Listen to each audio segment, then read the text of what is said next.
এরকম পাকা বেলের ছড়াছড়ি খাবো আজকে ঝড়াঝড়ি। তো গাইস আজকে দুইটা বেল গাছের থেকে পাইরা নিয়ে আসলো, তো আমাকে দুইটা বেল দিল। এই বেল আজকে এই মৌসুমের বেল কিন্তু আমি প্রথম খাইতেছি, কারণ এই বেলগুলো আমার কাছে খুবই মজা। তারপরে আপনাদের যখন ভাঙবো বেলটাকে আপনাকে পুরা ভেঙে দেখাবো। তো গাইস আমি কিন্তু অবশেষে ভাঙা হাতুর দিয়ে বেল ভাঙতেছি।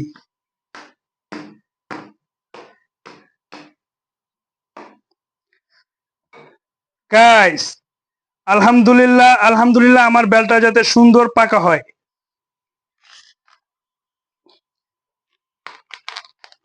সেই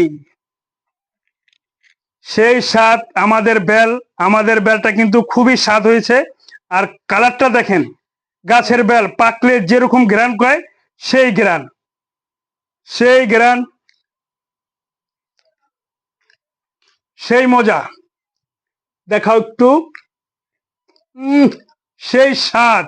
আপনারা না খেলে বুঝবেন না। আপনারা যদি খেতে চান অবশ্যই আমার কমেন্ট বক্সে একটা কমেন্ট করবেন আর আমার চ্যানেলটাকে অবশ্যই সাবস্ক্রাইব করে দিবেন।